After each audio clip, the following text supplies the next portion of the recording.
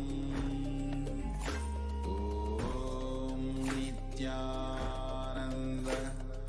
Paramashivoham. Om Nithyananda Paramashivoham. Om Nithyananda Paramashivoham. Om Nithyananda Paramashivoham. Om Nithyananda Paramashivoham. Om Nithyananda Paramashivoham.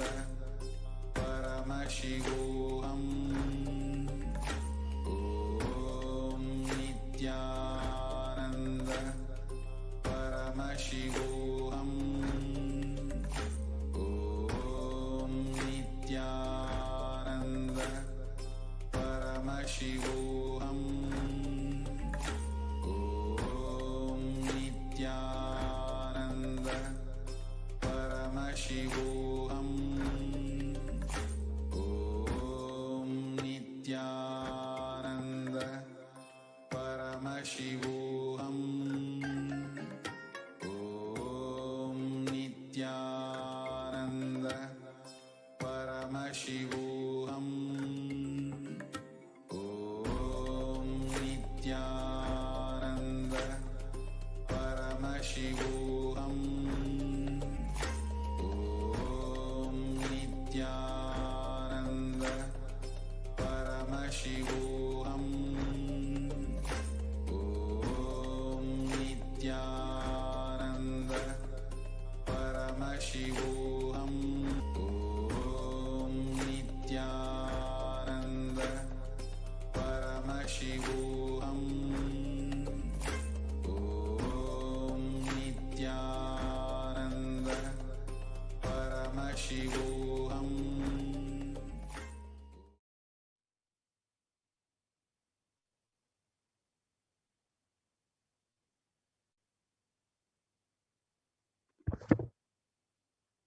Nithyanandam, welcome back to viewers. Sorry for the delay in the program. Let us now enter into the demonstration of the extraordinary Shaktis. First, let us understand what are the Shaktis.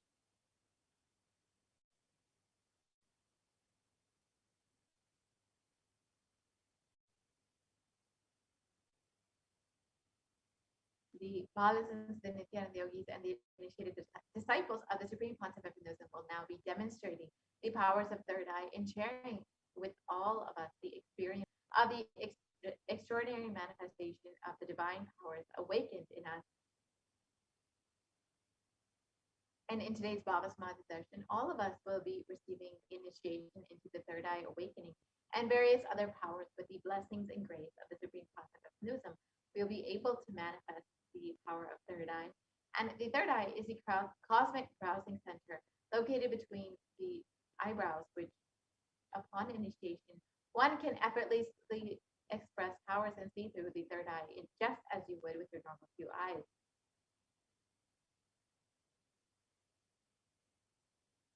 So what are the Shaktis?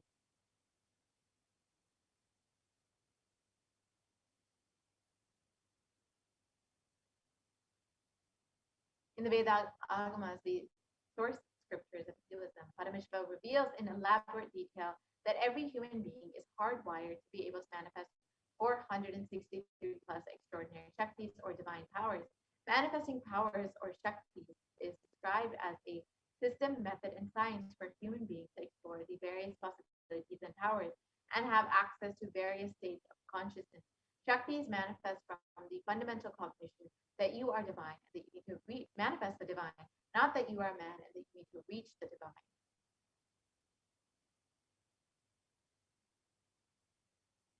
And Shaktis express from the space of enlightenment as a side effect of feeling connection with the divine and high integrity with the Guru. And they express from the space of enlightenment. Siddhis, however, are just powers that manifest from tapas or penance for enlightenment, and siddhis are only on the path to enlightenment. And the Shaktis of Paramashiva manifest through ordinary human beings in an extraordinary way after initiation from the avatar. And Shaktis are permanent. Siddhis, however, are not permanent and they may divert you from enlightenment.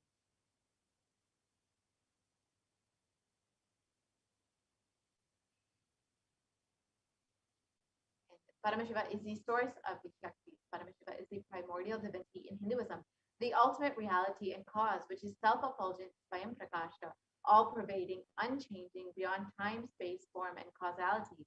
As the fundamental base of Avyakta, the unmanifest, and Vyakta, the manifest existence, he performs the Panchakrityas, or the five cosmic acts of Shrishti, creation, sovereign rulership and maintenance, Sthiti, sovereign rulership and maintenance, Samhara, rejuvenation, Tirobhava, pulling out of delusion, and Anugraha, liberating grace for all living entities.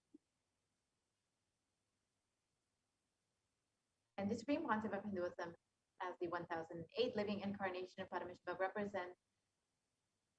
is the reviver of Kailasa, the ancient enlightened Hindu civilizational nation, the great cosmic borderless Hindu nation. And ever since the beginning of the civilization, the Sanatana Hindu Dharma has been the cradle of enlightened beings and highly advanced sciences. It was where the signs of enlightenment and powers, the Shaktis, were lived and taught as a lifestyle.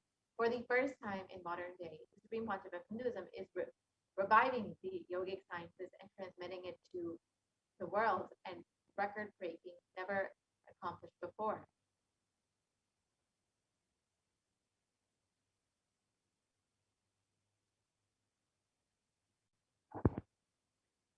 The knowledge and science of manifesting these Shaktis are passed down from one generation to the next through the Diksha, the initiation by the enlightened Guru.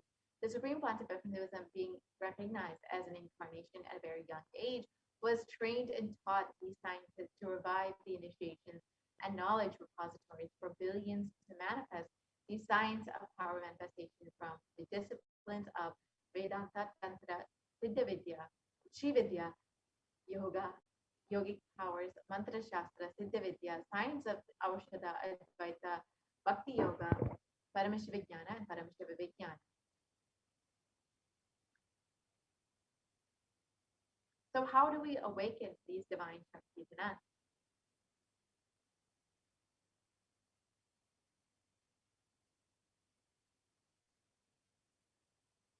Every ultimate truth, jnana, mapped into your consciousness, prajna, manifests as possibility of and power of every being, prajna.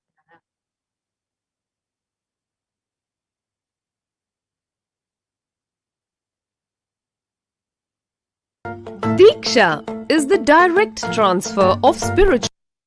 For pramana.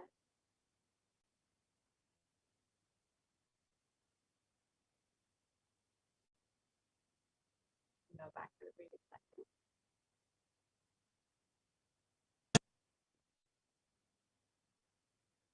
We can go to the next slide. We can go to pramana.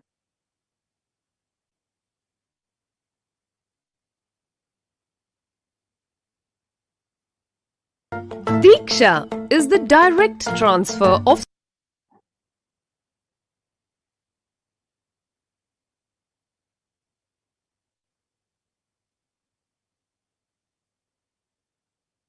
We can continue to the next slide, please.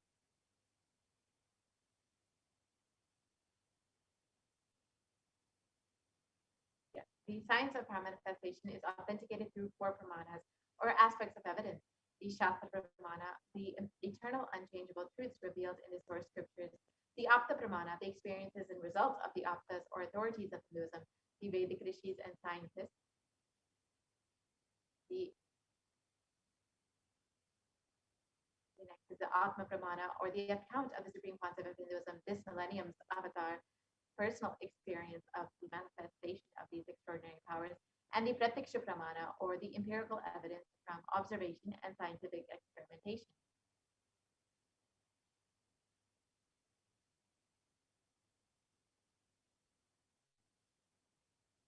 And the Veda-agamas are an applied science. The Vedas are the ultimate superior authority for Hindus. Vedas are the pure science where the ultimate truths are explained. And the Agamas are the scriptures where the applied technology, the applied science is expanded. The Vedas and the Agamas, the Vedagamas are the given are given the status of Shruti as they are directly revealed by Paramashiva, and they are the ultimate, eternal, unchangeable truth. A reference cited from these is called the Shastra Pramana. So now let us get ready to witness a very unique and exciting demonstration of the power of the third eye. We will be witnessing the body scanning as demonstrated by the Nithyananda yogis, the Nithyananda Gurukul Balasas, the initiated disciples of the Supreme Concept of Buddhism. We have Ma Nithyananda and Ma Tattapriya here with us today to demonstrate this extraordinary power of body scanning. Thank you, Ma. Thank you so much, Purnapriya, for that beautiful introduction. Now let's enter into the power of body scanning. So we welcome all the viewers that are watching us. So all of you can interact with us by commenting in Kailasa's HDH Nithyananda YouTube channel. You can go ahead and you can post your comments in the comment section so we can interact with you. You can, if you want a body scanning to be done for you, you can post it in that comment section. And now we're going to be explaining what is the meaning of body scanning and where are the references. As Swamiji beautifully says, that revolutionizing anything, but he's reviving the whole thing. The powers that are found only in the sacred scriptures of Sanatana Hindu Dharma. And today we are going to be demonstrating one such power which is possible through this human body, which is the power of body scanning. An expression of third eye awakening, which manifests as body scan. So what we would be doing at this time is we'll be connecting with Swamiji. And just through our third eye, we'll be connecting with you. And we will be scanning your body and telling what is the issue that our third eye is revealing. And if any solutions are revealed, we'll be sharing that with you. You do not need to tell us anything about yourself. Tell us just that you are ready for this, for the body scanning to be done to you. So you can just tell that. Now let's enter into the chanting Shastra Pramana.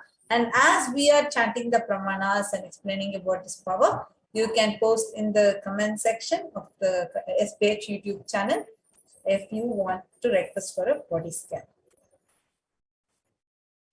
Now, the Shastra Pramanas are taken directly from the Vijnana Bhairava Tantra, which is the ancient scripture, age-old from Sanatana Hindu Dharma, which was directly revealed by Bhagavan Paramashivoham himself to humanity to share with us all the science of these extraordinary Shaktis. The power of body scanning exactly means where we will be able to scan you, identify any issues that you have, any health issues or any physical issues, mental well-being, any issues or hurdles that you have in the perspective of your health and the patterns related to that. We will be able to scan, we will be able to diagnose and give you the solution. And just to let you all know, this is no equivalent to a medical diagnosis. This is not equivalent to a treatment with a doctor. This is not equivalent or a substitute to any medical prescribed medications or any medical diagnosis. It is not certified, it is not equivalent, or it is not in any way comparable to that. This is just the manifestation of the pure, all-powerful consciousness, the space of oneness, which can only be awakened by an avatar manifesting in ordinary human beings and evolving them to become extraordinary. So each and every one of us, all that are manifesting these powers are Sakshi Pramanas, the live testimony of the extraordinary Shakti of the avatar, where just through a touch or just by a look, the Sparsha Diksha or Nayana Diksha, the powers, these profound extraordinary powers starts manifesting to us. Now, we'll be chanting the Shastra Pramana, the scriptural reference for the power of body scanning. And each of these, the references are shared just to share, let us all know about the authenticity of the Shakti, or about the authenticity, authenticating it that these are from the Hindu scriptures itself. So we'll be taking all through the 4 levels of evidences or 4 types of evidences, aspects of evidences, as Manike Purna Priyananda was sharing with us. So this is what we will be seeing. The Shastra Pramana is from the Vijnana Bhairava Tantra. Swadehe jagato bhape Sukshma Sukshmatarani cha Tatvani Yani Nilayam Dhyatvante Vyajyate Para. Bhagavan Paramashiva says, cognize deeply that from the subtle to the subtlest, constitutive principles of your whole body or the Swadeha or of the whole universe simultaneously consist of the essential reality. They are being absorbed in their source. By the experience of such restful awareness, one becomes complete from all thoughts and ultimate universal divine power field. The other pramana of this power is again a reference from the life of an avatara Purusha, an enlightened being or a Siddha, who have lived this in the past as a testament, as a testimony of this profound Shakti.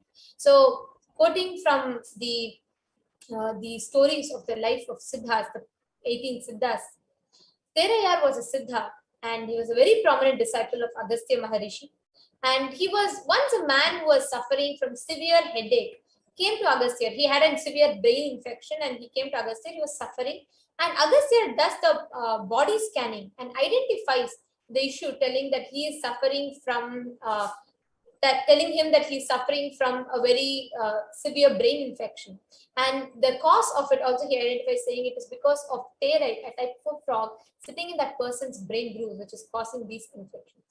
And Agastya not just scans it, he also tells the cure for it. He immediately calls his disciple Teraya and he tells him to perform an open head surgery. Please understand, I'm talking about 2000 years before, even much before these modern equipments were discovered. We had a great civilization which lived and practiced such advanced sciences such as open head surgery and so many other profound such medical sciences. So here Agastya tells his disciple to perform the open head surgery, which he does, removes the skull open and removes the brain and removes the frog from the brain and completely cures this person, of him liberated from that. And today the avatar himself is demonstrating this and showing to us.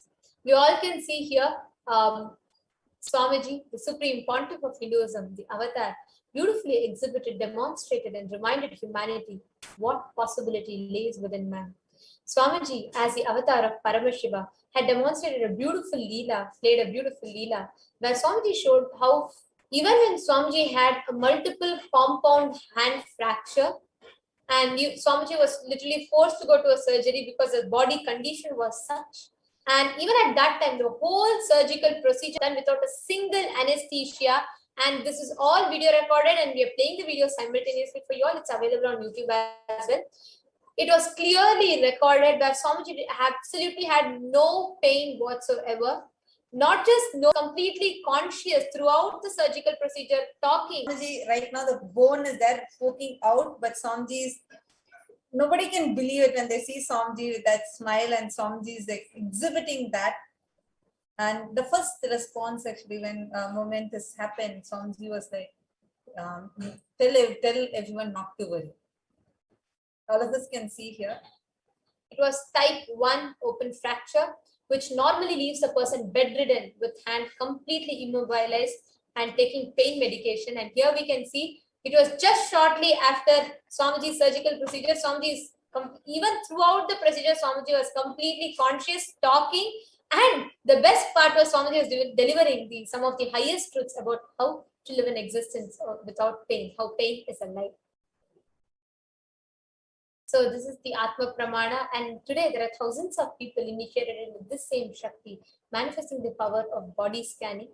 Please understand, wherever of life you are from, whichever might have been your lifestyle, this power of body scanning, or all the powers of the third eye for that matter, you will be able to manifest it without any kind of obstacle, any kind of your personal things being an obstacle or a hindrance for it. Just by the initiation of Tavata, by experiencing the space of oneness, we'll be able to manifest this. And now all of you can post your comments and we are going to be scanning, doing the body scanning and sharing with you. So we have Ainar's Avotins and Ma Stephanie who have posted. Ma Arishma Devi is requesting for a body scan. Ma Arishma Devi, yes. Ma Nithyananda So I will be doing the body scanning for you. And Aina's avotins. Anita Avotina has gotten a Moderna shot and will get the second one. And you want to have a body scan for your mother, Nithyananda, be scanning.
Aina Zaya, what I saw for your mother is the first thing that I saw is that she is actually, if you see, she has iron deficiency in her body. This is not related directly to the Moderna shot, but she has iron deficiency in her body. If you notice, her left hand fingernail have a white colored mark.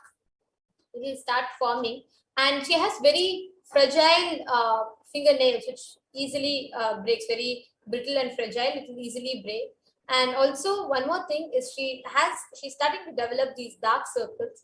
This is all directly related to the oxygen content in her body, which after the vaccine shot is also having an impact. The oxygen level has dropped a little bit, and she has to take a lot of iron rich food and lot of iron rich fruits, especially fruits and fruit juices like pomegranate and dates, and all of it she has to consume, even gooseberries. And she has to soak gooseberry in honey and consume it.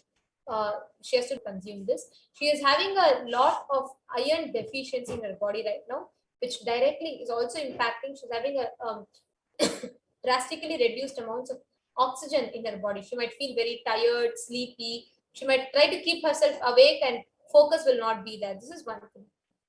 And the second thing that I saw, Swamiji just showed me a fish, and I saw this 2-3 times, and I was trying to understand what exactly it is for. But I saw that that fish is having an impact in her. She might have not consumed non-veg right now, or might have consumed earlier, but this fish is having an impact in her system, which is building a certain kind of toxins, causing one particular pain or difficulty in her digestion of food and impacting her breathing.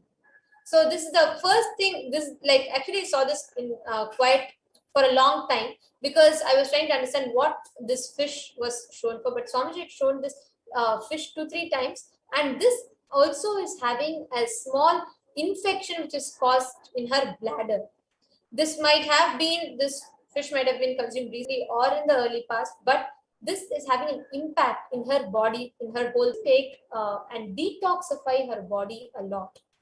And she has to consume right healthy food in the proper proportion, not cut it down. She has to take in a lot of food to build the immune system in her body, to make her body more immune. And these are the few things that I saw. If you also notice on her left leg, above the ankle region, in her left leg, and also in her right arms, in the arms area, she will be having slight red patches that are appearing, and that skin irritation will be happening. This is also due to the Moderna, the vaccine shot only. It's just an impact, and she just has to take neem water bath and nothing else. But one thing, Aya, at this time she is extremely prone, extremely like fragile, where she might be able to catch any diseases, develop cold, cough, and anything very easily. So just make sure that she is completely careful, and she is just maintaining her health properly. This is what I saw here, and you can please share with me if you're able to make with it. So you can ask Ma Anita, and you can share it here. Next, Ma Arishma Devi. So I'm just going to be sharing with you, Ma. Marishma Devi, when if possible, you yourself can come and comment in Kailasa's HDH Nithyananda YouTube channel. You can become a member and you can also comment. So what was revealed was first thing that I saw was your vision is slightly blurred. You have a problem with your vision. And second thing is there is a pain in your left corner of your back, like to the lowest region, like lower back region, towards the right corner. So that is where you have acute pain you have very frequently. And there is yeast infection that is happening in your body. You will have this in two ways. It will be reflected for you. You might catch very frequent UTIs, or you might also have in your skin, basically, you will find a very dry patches happening very frequently. There is an yeast infection in your body. And the third thing that I saw was there is hair loss that is happening very frequently in the last 2 months. And this is not because of anything else, but this yeast infection is infecting your blood. So the blood is having some slight toxins. It is not in a very, if you test it right now, you might not find it, but if you test it after 2 months, you will find very clear evidence of it. Right now, it's like in a very preliminary stage, but already this affecting, there is hair loss that is happening in your system, and it is also affecting your vision, and it is also affecting your skin. So these are the things I saw. Huh? And one more thing I saw is the teeth. There is like you have very sensitively, you'll see slight blackishness that happens, not yellow, but blackishness that happens in your front two teeth and towards your right side corner, like the the topmost last set of teeth. You will find it very occasionally this blackishness is coming. I could not find a reason why that is coming, but I saw that there is this toxicity happening in your body that is building up because of this yeast infection that you have contracted. And you will actually see, like, sometimes when you want to pass out, you will see, like, you will have a pain, and you'll also find, like, even when you're going through your menstrual cycle or something, you might find pain down, and that is, and you'll also feel like a lot of irritation happening. So this urinary infection would be happening to you quite frequently. At least in the last 3 months, this would have happened to you a few times. So this is because of the yeast infection that has happened in your blood, meaning like the yeast infection is there in your body, it is also starting to affect your blood. And these are the few things that I saw. Now you can actually comment back saying how much you are able to relate with these things. And one solution that was also told is to have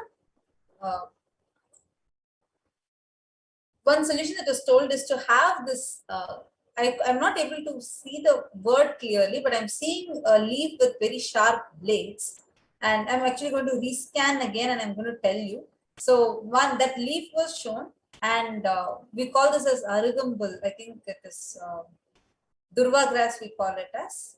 So that juice to be, you should drink that. And I also saw garlic. So the garlic paste needs to be made and applied in your on your leg. So like just a paste of garlic, and this needs to be done only for 3. So, and wherever this itchiness happens in your skin, you have to dilute the garlic along with some coconut oil and apply that on that region, because this is directly yeast infection that is affecting your skin. So these are the few things that I was able to see, Ma. And you will also see, you would have been experiencing a lot of fatigue, like for no reason you'll suddenly be very tired and sleepy. And this is because the enough nutrients are not entering your system. So the nutritional imbalance is also there. So you need to consume a lot more proteins, and you need to consume a lot more vitamins. Specifically, vitamin B needs to be consumed more. So these were the things that are really So please acknowledge Ma Arishma Devi. You can acknowledge in the comment section. And also, Ainar Votins Aya has gotten back saying, thank you a lot. She indeed has breathing problems. I'll have to verify some other things with her. I'll speak with her in childhood. So she might be having iron, lower iron also now. About nails and red patches, I'll have to verify about it later. Thank you for your solutions. I'll have to speak with her. Sure, Aya. And also, yes, and her breathing problem, Aya, is directly related to this oxygen levels and which has fallen down. You can actually, it's even verifiable. Even if there's a possibility, you can ask her to check and verify. There will be low hemoglobin, iron level in her body and oxygen levels. And also, yeah, I would like to you to check with her about the fish also. Maybe she would have consumed, or she might enjoy the fish eaten, or she might be allergic to it. But I would like request you to check with her, maybe because that is still having an impact in her the bladder and even in her digestion in the stomach and even in her breathing, because that one particular reaction that her body has had, the toxin is reacting this way, even affecting her breathing also. So I'd like to request you to check with her also. Yes. And Ma Arishma Devi, you could get back with her. Yes. Ma, please response. You can post here, Ma. Thanks. Sorry, we're already come to the conclusion. And with this, various the powers manifested. You all can tune in every day to enjoy and experience these extraordinary Shakti. And Ma Lucy Zhang, sure, Ma, we'll be able to scan you. You can tune in tomorrow also at the same, approximately the same timing, and we will do the scanning for you. So we go by like whoever comes first, so we can maybe scanning and be telling for them. And it's like just a short time. This is just demonstration. And every time with darshan, you will get an initiation of the same, and you will also be able to manifest this power. So thank you. And Ma Stephanie, you can post Ma Arishma Devi's comments here. So like how much she was able to relate with and what she was able to understand, and we'll be moving to the next segment. Thank you, Nithyananda. Paramashivoham. Nithyananda Paramashivoham Paramashivoham Om Nithyananda Paramashivoham Om Nithyananda Paramashivoham Nithyananda Paramashivoham Om Nithyananda Paramashivoham Om Nithyananda Paramashivoham Om Nithyananda Paramashivoham.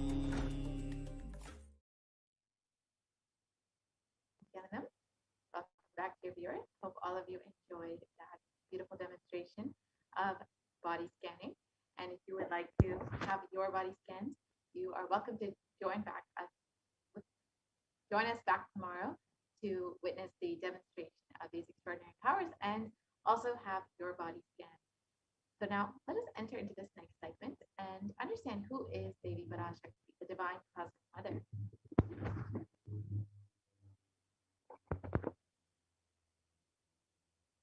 The Dhyana Shloka for Devi Parashakti describes the divine mother is to be meditated upon as shining in a vermilion red body with a triple eyes, sporting a crown of rubies, studded with a crescent moon, a face all smiles, a splendid bust, one hand holding a jewel cup brimming with mead, and the other twirling a red lotus.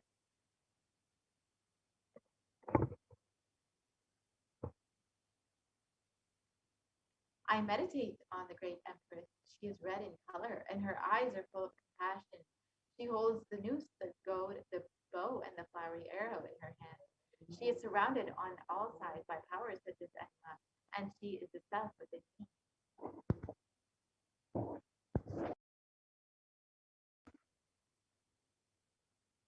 The Devi is the ultimate pure feminine consciousness. Parashakti is the cosmic mother. It is her cosmic womb from which billions and billions of universes come out and go in. Source where the Big Bang and black holes go on. Parashakti is the source, source Shakti, source energy, source power from which all of us came, in which all of us are even now, in which all of us are going to merge. And out of her extreme love and compassion, Parashakti herself is manifesting through the embodied form as the Nijavatara of the Supreme Pontiff of Hinduism, gracing us, answering all of our questions, attending to our prayers, giving booth, healing us, revealing our past, present, and future, delivering profound spiritual truths, and ultimately giving us the experience of Paramashivoham itself.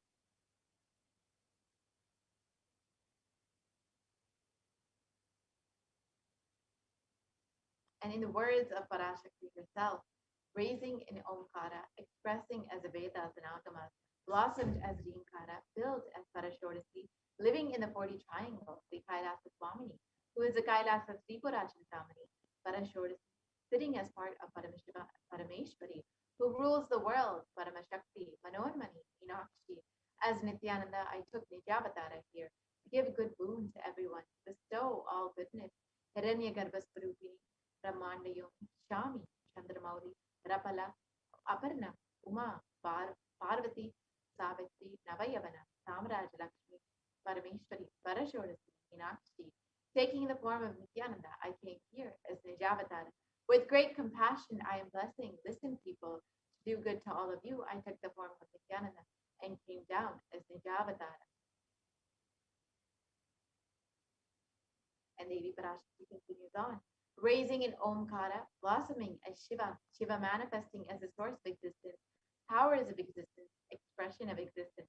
From the oneness of Om, blossoming into two as Prakriti and Purusha, blossoming as three Shaktis, Iksha, Kriya, Jnana, growing as the four Vedas, expanding as the five Panchabhutas, beyond the 6 chakras, filled as the Gotras of the 7 rishis, expanding as the 8 directions, existing as the 9 grahas, blossoming as the 10 Indriyas, being as the 11 Rudras, creating all the world, bringing life, tell, and make truth blossom, and to do good. Parashodasi, Meenakshi, in the form of Nithyananda, I came to bless every one of you. And let us now understand how we can receive Devi Parashakti. In the words of the Supreme Pontiff of Hinduism himself, literally you are seeing Paramashiva and Parashakti at that moment. She is there in your screen, so always receive her very traditionally. Keep 2 betel leaf, 1 banana, 1 betel nut, and 1 coin in front of the screen. Watch Devi. And this coin is considered the traditional dakshina in the Hindu tradition. It can be the lowest value. In the US, it can be even 1 cent. And in the words of the Supreme Pontiff of Hinduism himself, I'm not trying to monetize here. Keep even 1 day. So for 100 days, if you have darshan, it will add up to $1. Yeah, even 1 paise is okay. Saw them immediately. Collect those coins and send them to the LA temple. This betel leaf, betel nut may look too small, but in a few days you will see how much it adds to your sentiment that really she is there. You will not take the Devi darshan for granted.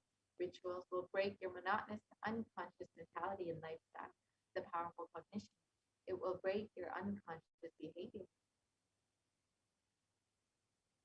So here's how you can set up your tambulam: 2 betel leaf, 1 banana, 1 betel nut, and 1 coin. And you can put that on a plate and offer it to Devi every time you have darshan. And you can keep it in front of your screen, and you will just see how your connection with Devi grows, how you will experience Devi Parashakti more deeply in your life, just with this one small gesture. So now with this, we will be entering into the next segment, where we will be understanding some of the revelations made by Devi Parashakti for humanity at this time. As all of us know, Devi Parashakti has been continuously with us during this Pralaya, guiding us, blessing us, and protecting us through this time. And Devi Parashakti has revealed many revelations for humanity and has revealed many sacred secrets. In this segment, we will be understanding some of the revelations made by Devi Parashakti for humanity at this time, and how we can use them to protect ourselves, how we can use Devi's guidances in order to protect ourselves at this time. And as we are getting ready to enter into this next segment, you can take some time now to go ahead and follow us on all of the social media handles. You can follow at Sri Nithyananda on Twitter and constantly stay up to date with what is happening in Kailasa. And you can also follow us on Instagram. You can follow Sri Nithyananda on Instagram and constantly stay in the high space and see all the beautiful pictures of Swamiji, Devi, and Bhagwan Sundareshwara.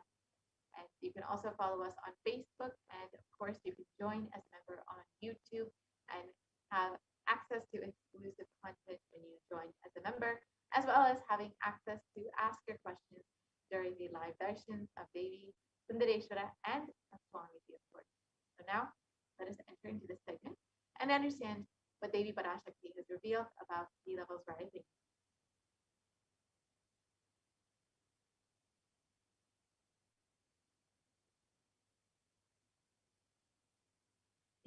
The Guru Padaka Stotra, composed by Adi Shankaracharya, the very first verse describes how the sacred feet of the Guru is the boat that helps us cross the Ananta Samsara Samudra, the seemingly endless ocean of samsara or suffering.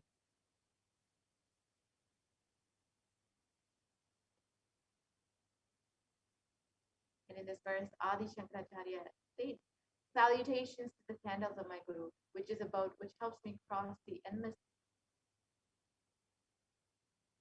Many of us have been feeling stuck in the same storming and raging ocean, being unable to navigate ourselves and lost in the overwhelming vastness of the suffering that surrounds us during this pralaya, the great cosmic deluge. Our loved ones have been dying due to the pandemic, and our homes have been destroyed due to natural disasters. Social institutions are crumbling around us, and the whole of humanity is in a desperate and dire need of hope.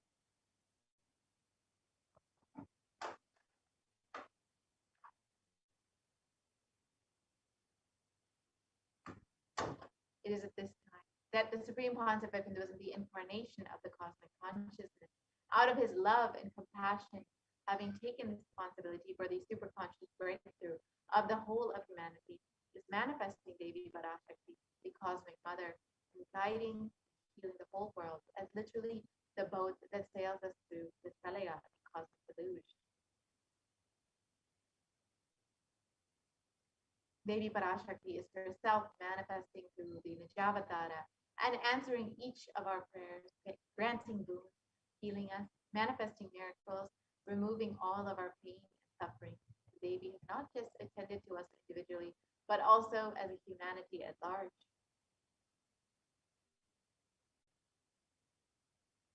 Devi Parashakti has guided the whole of humanity in the form of revelations of profound sacred secrets of Sanatana Hindu Dharma and the future regarding global issues, the COVID pandemic, natural disasters such as fires, floods, and more, and even the twisted human conspiracies and underground wars which have not yet surfaced to common knowledge.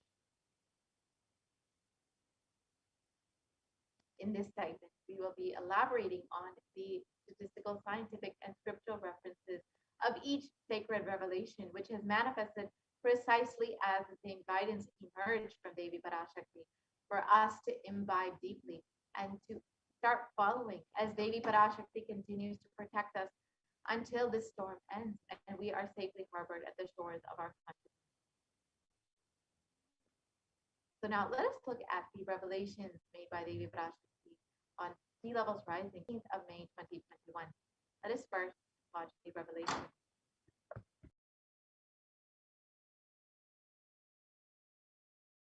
ஓம் ஓம் Andreas கல்.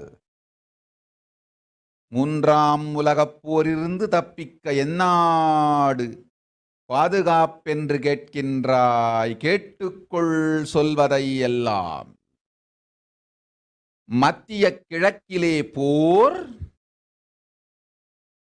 இந்தியாவில் corona கொடுந்தொற்று மற்றும் கடல் உயர் எழும்பல் எனும் மூன்றில் இருந்தும் காவல் கைலாசம் ஒன்றே.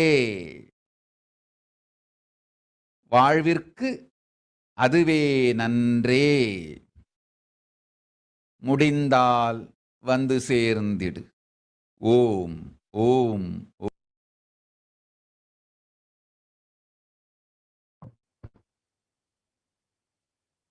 Yes. So let us look at Devi Parashakti's revelations mapped into English.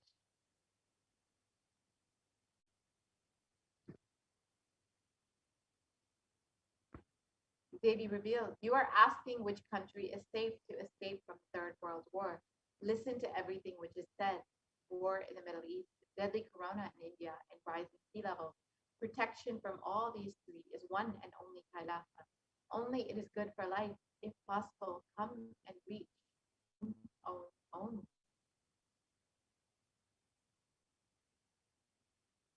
On the 19th of May, 2021.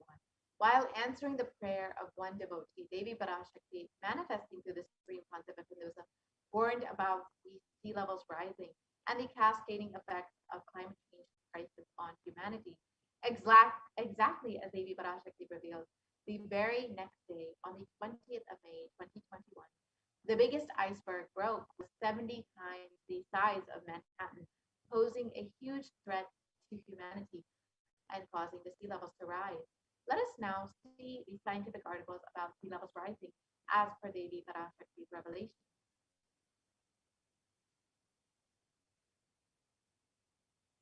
On the 20th, so you can see the article here that reports on the 20th of May, 2021, the world's largest iceberg broke off in Antarctic ice shelf, which was exactly one day after Devi Parashakti's revelations about sea levels rising.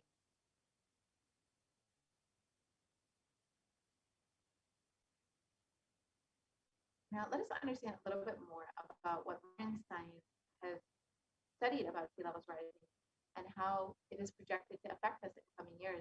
Of course, many of us have heard about the effects of climate change and the global warming, but few have expected that it will be affecting our very day-to-day reality.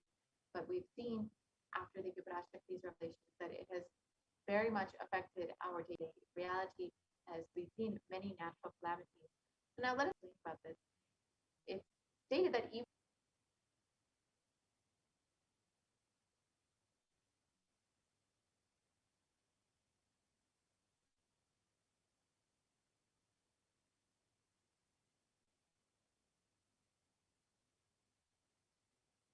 sorry for the technical glitch.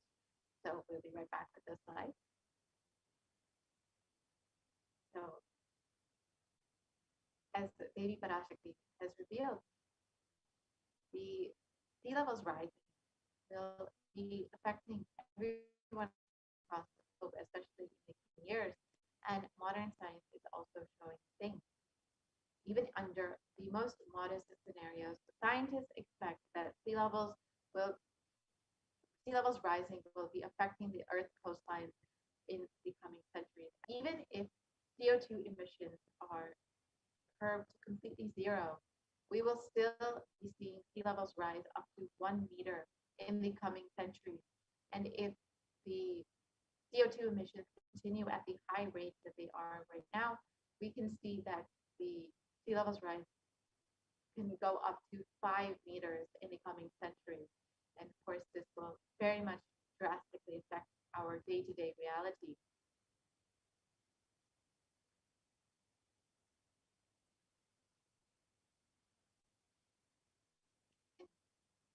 Sea levels rise since the 1880s, and some ocean basins have risen as much as 6 to 8 inches, that's 15 to 20 centimeters, since the start of the satellite record in 1993. And NASA has reported that sea levels will rise between 1 to 8 feet by the year 2100. So just as they revealed, there's no place across the globe that will be safe from the effects of sea levels rising except for Kailasa.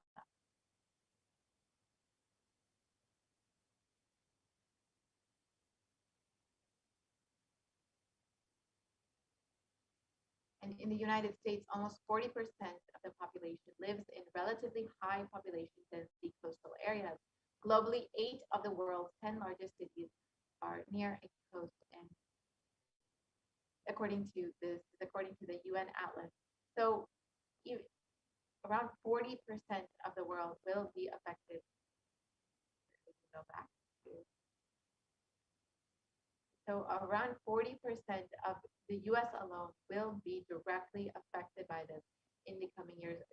40% of the US population will be directly affected by this. And it is not just the coastal communities that will be seeing the direct effects of sea levels rising, but we'll see that even more communities, more and more communities living inland will be experiencing these effects as the sea levels continue to rise and create more storms and other natural calamities in the coming years. And we've already seen that around there has been an increase. We can go to the next slide, please. And we've seen that there's already been an increase of 300 to 900% nuisance flooding over the last 50 years. Higher background water levels means that deadly and destructive storm surges, such as those associated with Hurricane Katrina, Superstorm Sandy, and Hurricane Michael, push further inland than they once did. And higher sea levels also means more frequent high tide flooding, sometimes called nuisance flooding.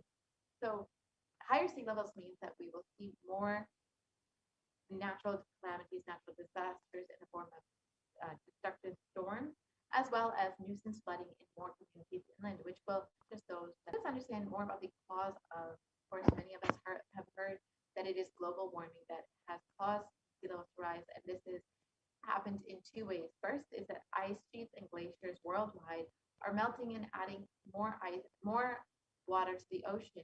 And second is that the volume of the ocean is expanding as the water warms.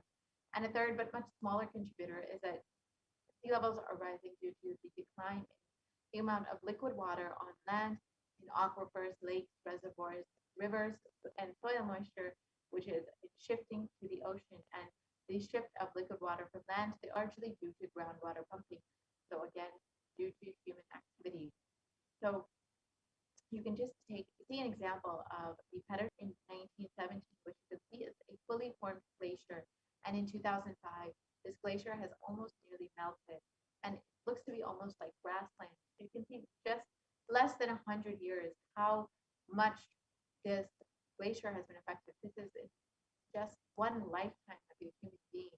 How much just one glacier has been affected by the global warming. So you can imagine how much across the globe we are seeing ice sheets and glaciers now.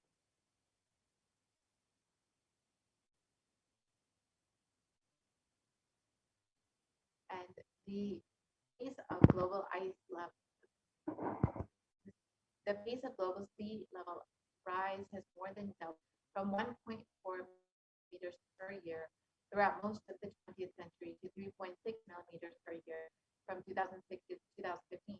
So you can see that in 2000, most of the 20th century, the sea levels rising has been pretty stabilized at 1.4 millimeters, but within the 20th century alone, from 2006 to 2015, it has nearly doubled. You can see that the rate of global warming has drastically increased over the last few decades. And Greenland ice loss has nearly increased by 8 times in just a little over a decade. So we can see how drastically global warming is affecting us and melting the sea ice.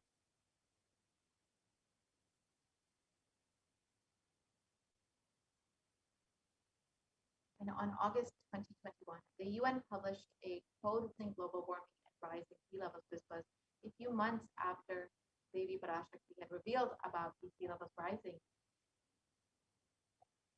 And in the article, it states that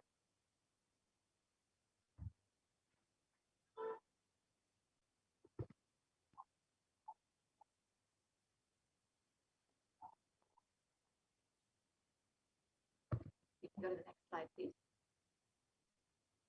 So in the article published by the UN about the worsening of global warming, about the code red, it stated that some of the effects of global warming and the climate change crisis are irreversible for centuries to millennia. And that we will be seeing the direct effects of this in the form of many natural calamities and other disasters. We can look at that article.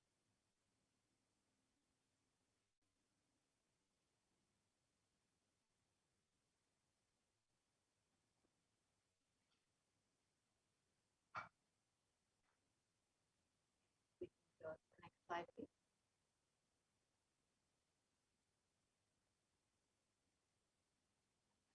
Yes, we can go to the next slide. So this article states that some harm from the climate change, dwindling ice sheets, rising sea levels, and changes in the oceans as they lose oxygen, become more acidic, is irreversible for centuries to millennia, and the world is locked into 15 to 30 centimeters, that is 6 to 12 inches of sea levels rising by the mid-century. You can see how much the world will be directly affected by the sea levels rising. Just as Devi Parashakti had warned, the UN had also warned months later.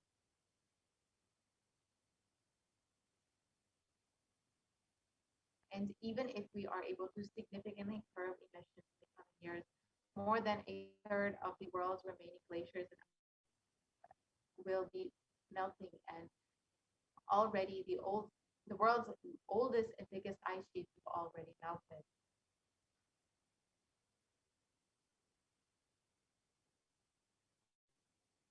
And we've already seen that, as Devi Parashakti has revealed, that no place will be safe from the rising sea levels and the effects of climate change. And we've already seen this across the globe, as we've seen so many natural calamities in countries around the world, whether it's China, India, in the US, the floods in the US most recently, and the German floods in Europe. And we've seen how badly they have devastated communities across the globe. In one report, it states that more than 150 people are still missing the German floods and are unlikely to be found.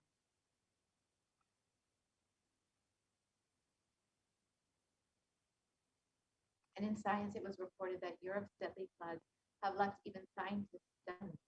And it's also been reported that the climate change crisis has made the deadly German floods up to 9 times more likely. So we can see, as Devi Parashakti reveals, that no place will be safe from the effects of this climate change crisis and the sea levels rising.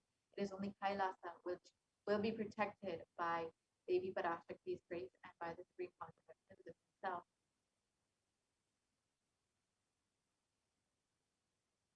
And according to modern science, as we've seen, there is no way to reverse the damage that has already been done to Mother Earth, to our environment, and that we will be unfortunately locked into the effects of climate change in the coming years. But Hinduism has provided a solution. It is through non-violence that you can actually heal the Mother Earth by connecting with Bhumata. Through oneness, you can actually heal her and reverse the damage that human beings have done. And the Supreme Concept of Hinduism has revealed how Bhumata actually responds to you when you connect with her, when you relate with her. So now let us understand how Bhumata can actually respond to you.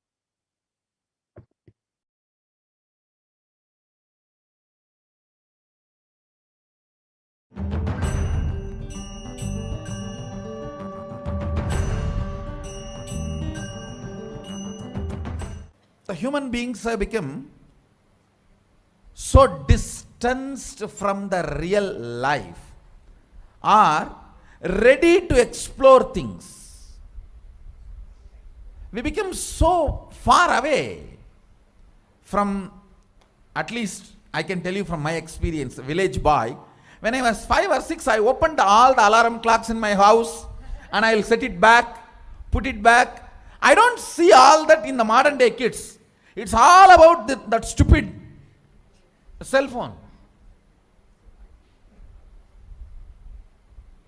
Involvement with the reality has drastically reduced. Our whole life is nothing but the screen. Whether your love, your relationships, even your sex, everything is limited to that screen. Am I right? Almost. No, almost. Everything has been reduced to that screen. Involvement with the reality has drastically come down. It is unfortunate, especially the food, the plastic food dumped into your system.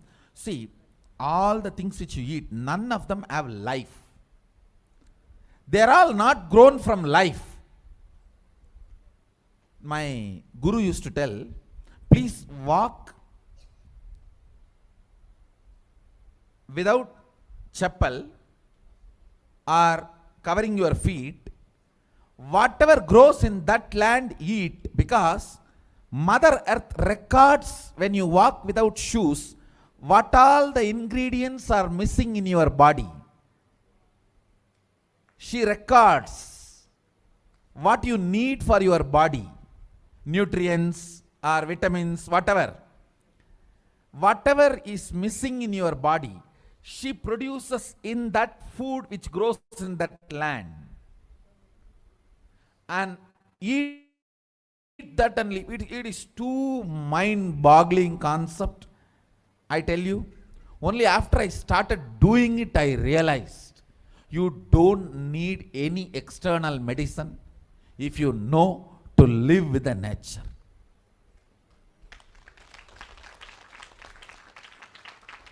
Mother Earth, Bhumata, walk on the earth without shoes. In that land, what grows will supply exactly what you need for your body.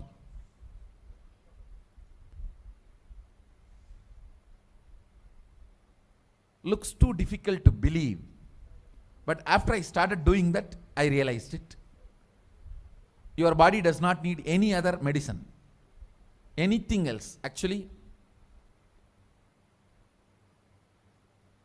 maybe 2 years before, due to this continuous classes, day and night, and in the night time, the web-based programs for the outside India, all these, my whole eating habits have gone chaos, and no question of rest. It became like a too much on the system. So I had some stomach issues. I remembered my guru telling this, walk on the earth and what grows eat. So I started walking without chappal for a few days. Suddenly I saw in my courtyard a new plant coming up. No seed, nothing, just coming up. I was wondering what is going on.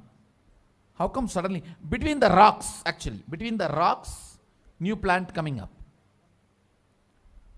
And one of the devotee Ayurvedic doctor, he said, Swamiji, if you can get this plant and add it in your food, your stomach will be completely healed.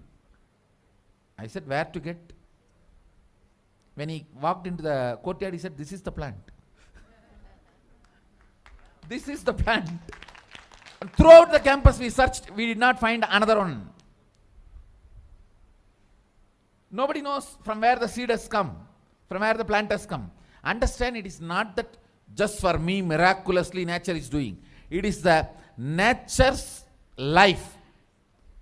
I was ready to play with it, so she showed the miracles to me. Anybody willing to play with her, she shows her miracles to you. Nature is miraculous. If we are ready to play, she shows it. She demonstrates her love, her care. If we go back to the food with life, our life also will start more interacting, more alive, more vibrant, more overflowing.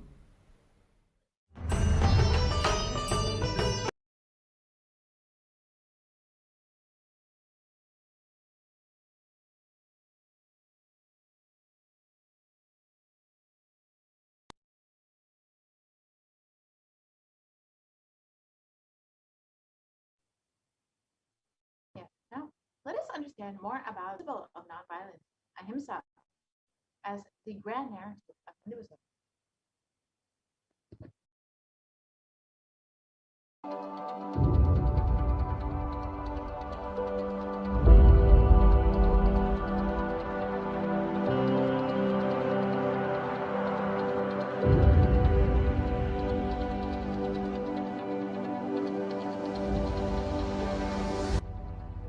We often believe that exacting revenge is a form of emotional release and that getting retribution will help us feel better. Especially this modern day cinema, entertainment industry cult brainwashes you the act of revenge as a way of gaining closure after a wrong is done. No! I tell you the truth, revenge has the opposite effect. Revenge is like a korangu sorinjikra mari, ari padangadu. Tamil, they say that monkey feeling itching and scratching itself is never going to settle down.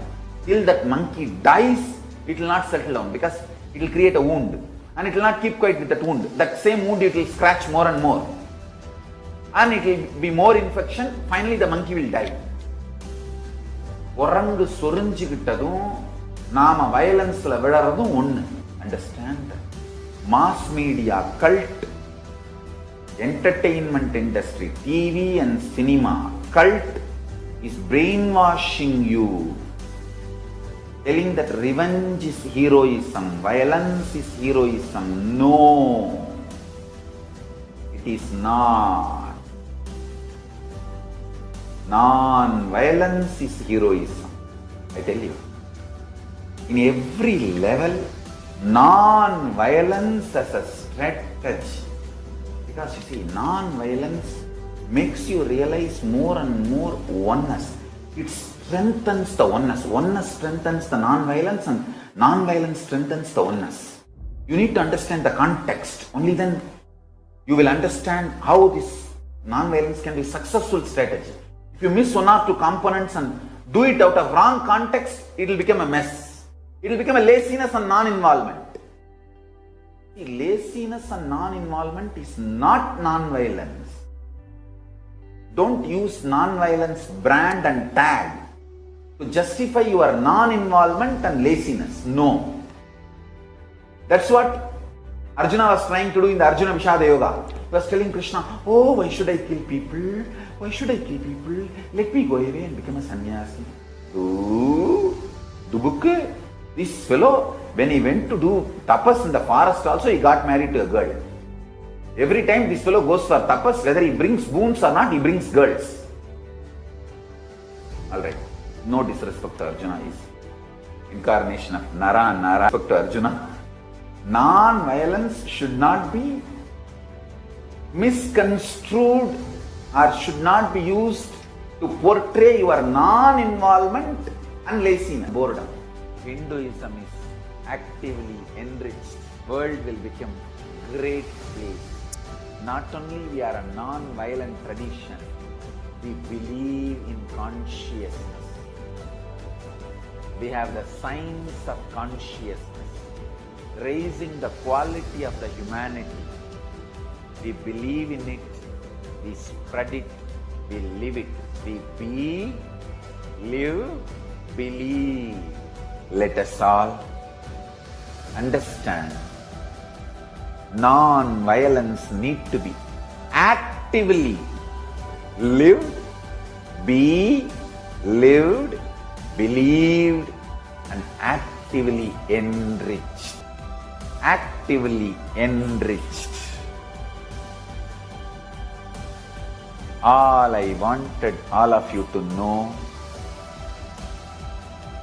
what Hindus miss, Sri Kailasa should do. Do Tyaga, to tell the world actively, enrich the world actively about Hinduism. Ahimsa paramo dharmaha. Ahimsa is the highest value as per Hinduism. Ahimsa paramo dharmaha. That is the grand narrative of Hinduism. Non-violence is the grand narrative of Hinduism. We need to tell that grand narrative to the whole world. Actively. Actively we need to tell that grand narrative to the whole world. Ahimsa paramo dharmaha. Tyaga. Non-violence. Unclutching. All these are not inactive, tamasic, inertia, lazy, tired, bored, withdrawn lifestyle. Non-violence means not only you will be non-violent, ahimsa, established in ahimsa, you will actively practice ahimsa and enrich everyone to live ahimsa.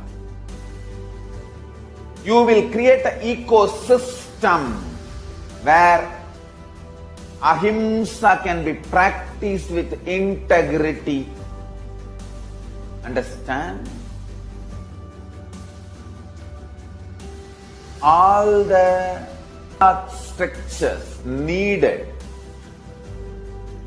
to keep the non-violence ahimsa alive. Media is the non-violent way of reaching out to people and telling the real truths and facts. Like media, education mechanisms, everything should be actively filled with the truths, ideas about non-violence, yaga, spiritual strength, powerful cognitions, all these great truths. Listen. Again and again and again, many are trying to harass me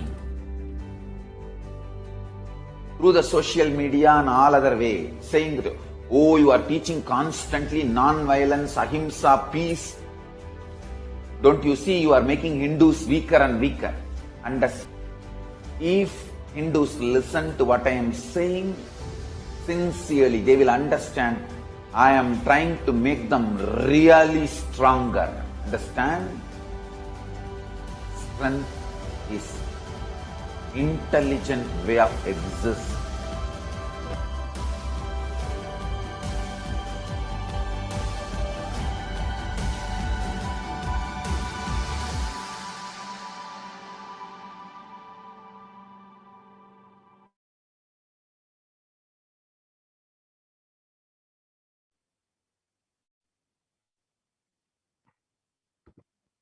Now that now that we've understood the principle of nonviolence, you can understand how when you connect with Umata, with Mother Nature through oneness, through nonviolence, you can actually heal the damage that human beings have done over hundreds of years. And you can see how Umata will actually be healed from sea levels rising. So now, with this, we will be concluding this portion of the program. And if you would like to learn more about the initiatives of Kailasa and the teachings of the Supreme Concept of Hinduism from Hinduism, you can sign up to be a member of Kailasa to become an e-Kailashian by going to kailasa.org and signing up to be an e-citizen of Kailasa. So you can learn more about the teachings of Hinduism, the principles of Hinduism, about nonviolence, and all of the initiatives the Supreme Concept of Hinduism is taking to reverse the effects of climate change and to heal Bhumata. Now with this, we will be entering into the next segment, the offerings segment, where we will learn how to connect with Devi Parashakti, how we can experience Devi Parashakti more deeply and offer our love and gratitude to the Divine Cosmic Mother.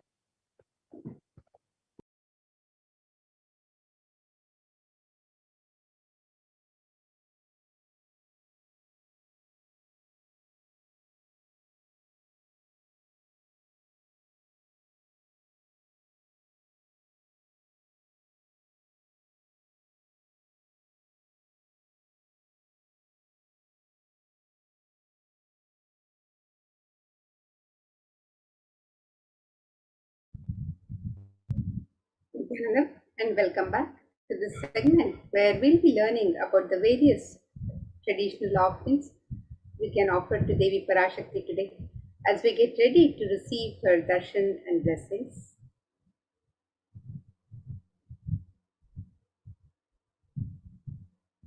And in the Hindu tradition, the offerings are a pure gift of love, devotion, and oneness, an expression of the sacred sentiments of the devotee for the divine, a celebration of the happening of the divine in our lives. And when the divine accepts what one offers, the offering becomes complete. The offerings are not made out of fear or greed, but as a pure expression of the love and devotion of the devotees. And when an avatar lands, the offerings.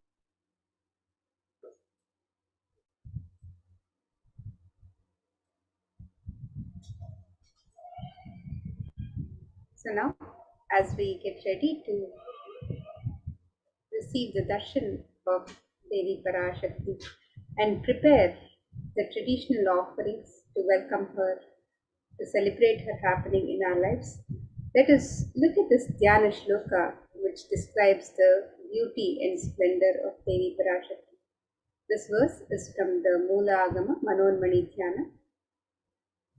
Induni Bhaveda Karavanhinayanam Syat Pankajavaraabhaya Japakshara Sarayuktam Angahimabhushana Vichitra Vasanam Syat Tungamakutojjvala Manonmani Swarupam. The translation of this verse, it says, moon-like face, holding the Veda books on hand, fire in eyes, with lotus flower, gracing in blessing hands, and one hand with Japamala, beautifully decorated with jeweled ornaments in wonderful clothes and shining crown. Her name is Manonmani. And another verse from Moolagama, Manonmani Dhyana further describes. ध्यायेत् देवीं त्रिनेत्रां शशिनिभवदनां वेदहस्तां ददानां सव्ये पद्मां वरदापरे चाभयं चाक्षमालां दिव्यैराभरणैर्विभूषिततनुं ब्रह्मादिभिः पूजितां देवीमेव मनोन्मणिं शुभाम्.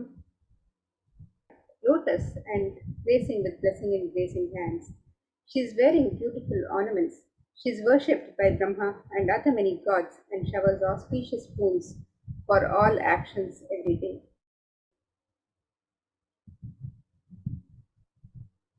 And in the Hindu tradition, the various offerings to the divine, the ornaments, and the offerings for the worship and rituals for the divine, and many rituals are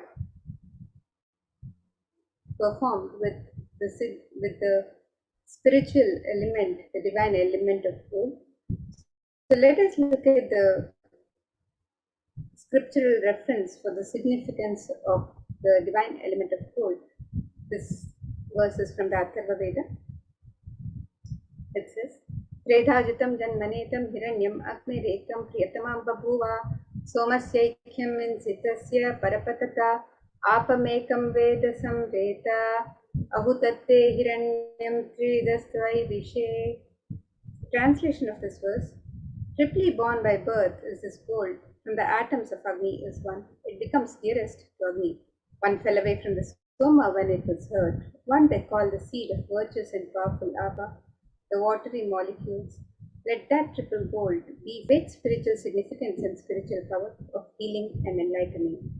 The vibration of gold has the power to infuse sattva energy and positive thought currents in anyone who wears and in anyone who sees or operates in its vicinity. Gold is present in all the Hindu scriptures, the Agamas, the Vedas, Shrutis, Smritis, Itihasas, Puranas. In all the Hindu scriptures, it is abundantly displayed that gold is the most auspicious and purest metal which purifies our being. In the Hindu civilization, in gold, exchanged in gold, ritual feasts were offered in gold bricks. When one was to be saved from life-threatening illnesses, gold was offered as a ritual fee. Gold was in abundance and used for weighing equivalent amount of commodities, including cows. Kingdoms were built with huge doors of gold. The streets would have huge columns and huge archways made of gold. Horses and cows were dressed in gold. Hindu civilization thrived on the banks of rivers of gold. The Indus River was called Hiranmaya, the river of gold in Rigveda. The river Saraswati was called Hiranyavartini in Atharva Veda. Gold is the supreme element for offering gifts to the ones you love and revere. Temples are constructed and paved in gold. Deities are made in gold and decked and adorned in gold because it preserves the enlightenment energy for thousands of years and it lasts forever.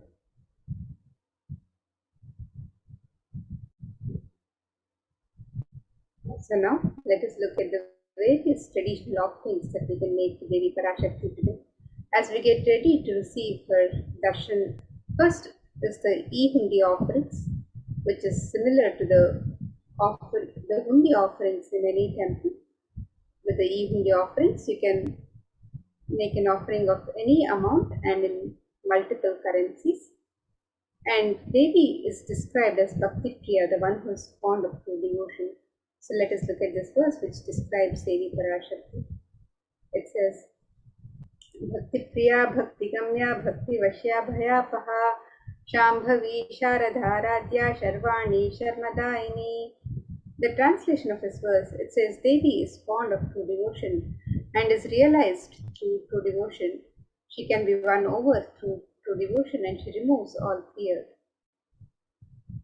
If there is any fear in the minds of the devotee, Devi is sure to remove that fear. It is stated that Devi likes to be worshipped and not in fear. It is meant the autumn of our lives when thoughts turn more and more inwards. The role of the divine is known and understood clearly. The need for Devi worship then becomes stronger. Shambhavi is the consort of Shambhu, Lord Shiva. Sharadharadhya is the one who is worshipped by Devi Sharada, Devi Saraswati. Sharvani is the wife of Lord Shiva. The Linga Purana says Lord Shiva is described as Sharva in his earth form. Sharmadaini is Devi who bestows happiness on her devotees.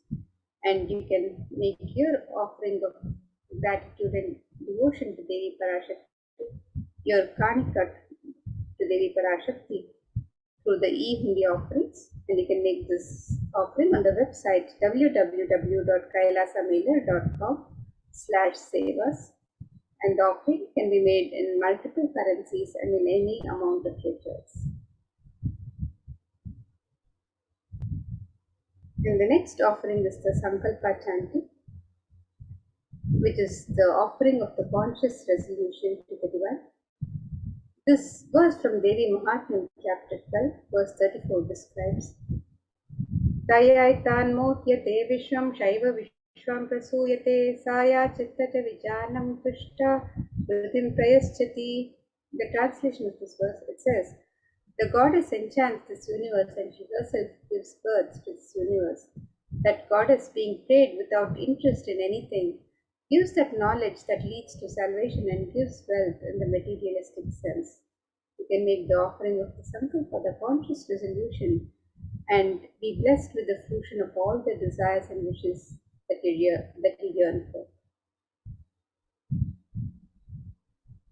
And the next offering to Devi Parashakti is the offering of the Sahasranama Swarnakasu, which is the offering of the pure gold coin inscribed with the 1008 sacred names of this, inscribed with one of the 1008 sacred names. And Devi is described as Nama Parayana Prita in the Lalita Sahasranama. It means she who likes the repetition of her various names. And this offering of the Sahasranama Swarnakasu, which is the pure gold coin inscribed with one of 1008 sacred names of Parashakti, is a very special and unique archana for any number of coins as you wish to offer. And each of these coins being inscribed with 1008 sacred names of Devi Parashakti, which describe her Ananta Kalyana Gunas, the very divine qualities of Devi Parashakti. the Yajaman is also blessed to imbibe these very same divine qualities of Devi Parashakti. So you can make this offering of the Sahasranama Swarnakast on the website www.savas.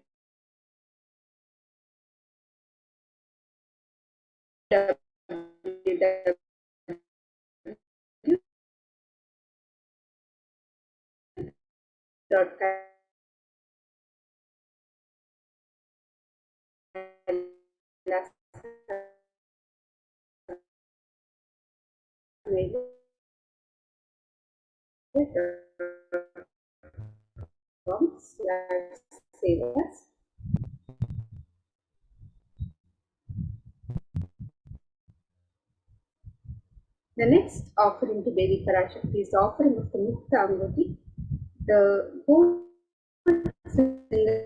ring embedded with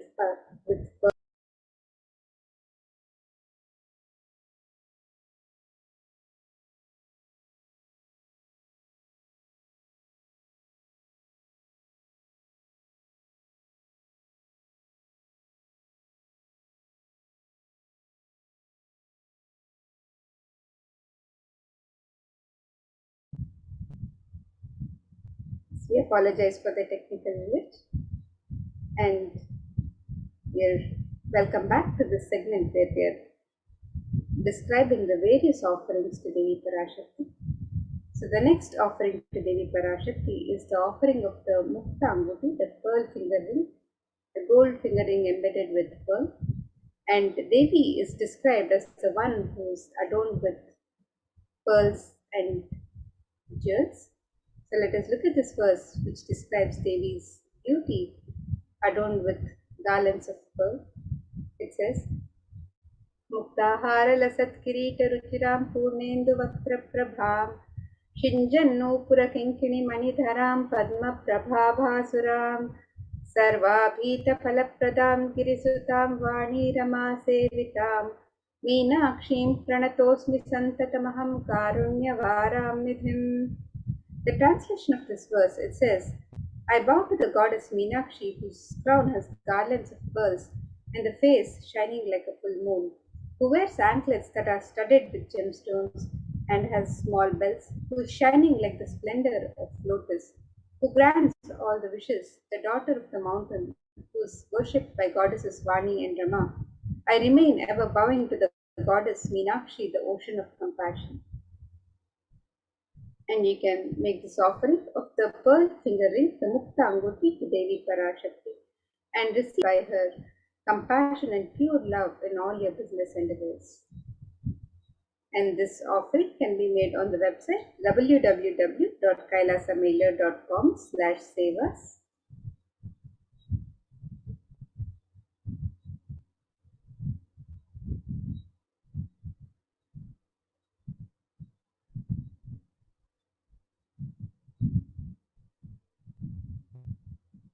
And the next offering to Devi Parashakti is the offering of the Swarna Padma Pushpa, the gold lotus flower. And the gold lotus flower is mentioned in various rituals and worship of the divine in the Hindu tradition. Let us look at this verse from the Kamika Agama, which describes one of the many significance of the lotus flower in the worship of the divine. This is अष्टविद्येश्वरोपेत कुम्भावरणसंयुतं सर्वे ससूत्रध्याय संसिद्धा प्रमाणेन समन्विताः. The translation of this verse, it says, all the kalashas should be wound around with suitable thread and covered with a new cloth. They should be adorned with the lotus flower made of gold.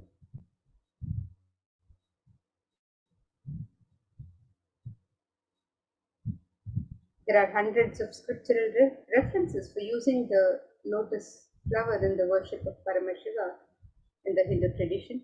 Almost everything in the worship of the ultimate involving the consecration of the deities of worship or meditating on the mudras and asanas used during worship involves the lotus flower, the lotus leaf, the lotus pericarp, the lotus petals. The lotus is a divine flower in the Hindu tradition. The Shakti of Paramashiva is also called a lotus. The base of the Paramashiva Linga is a lotus. The disciple of Paramashiva is also considered a lotus, the one who is about to bloom. You can make the offering of the gold lotus in any of 3 different sizes as you wish to offer, and be blessed to have this state, space, powers, and being of Devi Parashakti in your inner space amidst any and every adverse situations in life.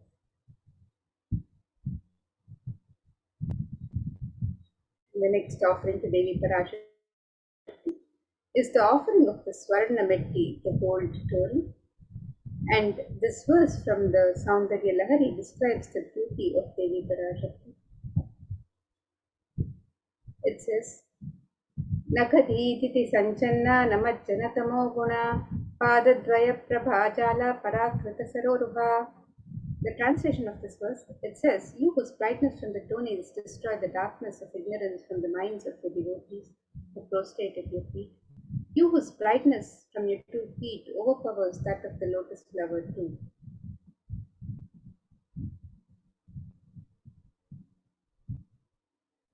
You can make the offering of the Swarna Metti, the gold ring to Devi Parashakti, adorning her sacred lotus feet, and be in constant gratitude for receiving her blessings even in the most difficult aspects of life.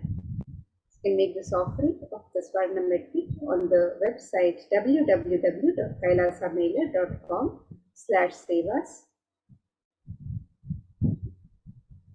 The next offering to Devi Parashakti is the offering of the Swarna Mantika, the gold hairline tulip. Devi is described as Sudha Sharabi Varshini, she who makes the nectar flow in all our nerves from the Sahasrara Chakra. That is, she who gives the very pleasant experience of the ultimate. Mantika represents the nectar overflowing from the Sahasrara Chakra, which is fully opened with the sacred sentiment of gratitude. And you can make this offering of the Swarna Mantika to Devi Parashakti and receive the blessings of achieving the blissful state of overflowing gratitude and complete completion.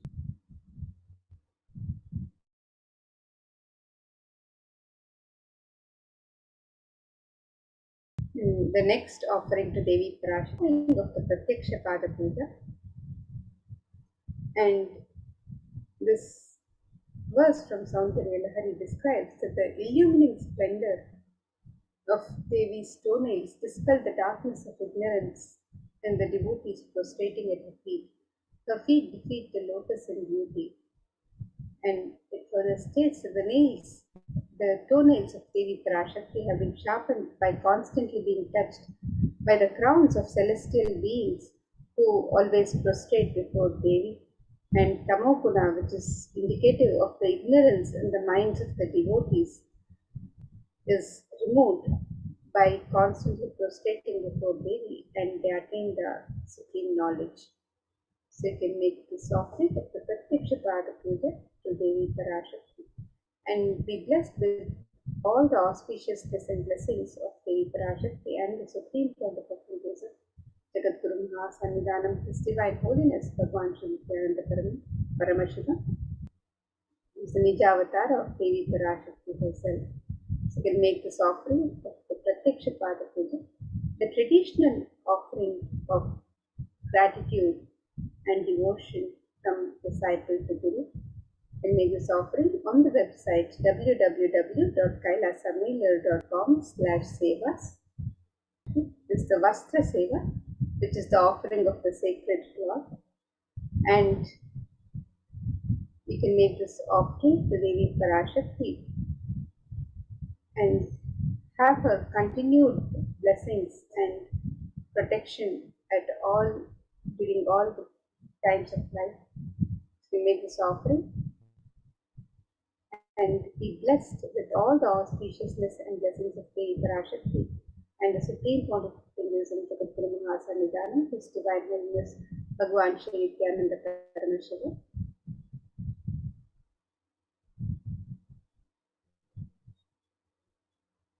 So here is a summary of the various offerings to Devi Parashakti. The e-hundi offerings can be made in multiple currencies and in any amount of your choice. The Sankalpa chanting, the conscious resolution, the offering of the conscious resolution Devi Parashakti can also be made on the website www.kailasamailer.com/sevas. You can make the offering of the Devi Sahasranama Swarna Prasam, which is the offering of the pure gold coin, each coin inscribed with one of the 1,008 sacred names of Devi Parashakti. And you can make this offering on the website in 3 different denominations and any number of coins as you wish to offer. You can also make the offering of the Mukta Anguti, the gold finger ring embedded with pearl in 3 different sizes. The Swarna Padma Pushpa, the gold lotus flower, can be offered in 3 different sizes. The Swarna Metti, the gold toe ring adorning the sacred lotus feet of Devi Parashakti, can be offered on the website www.kailasamailer.com/sevas. The Swarna Mangtika, the gold hairline jewelry representing the overflowing nectar from the Sahasrara Chakra, the overflowing nectar of gratitude from the Sahasrara Chakra. You can make this offering on the website, and you can also make the offering of the ritualistic offering of gratitude from disciple to Guru. So you can make this offering of the Pratyaksha Pada Puja on the website, and you can also make the offering of the Vastra Seva, the offering of the sacred cloth to Devi Parashakti. And all of these offerings can be made on the website www.kailasamailer.com/sevas. And now let us take a look at the website where you can make all of these traditional offerings. You can make any offering of your choice, and you can celebrate Devi. You can celebrate the happening of Devi in your lives. You can offer your gratitude and devotion to Devi Parashakti in any way that you would wish to offer.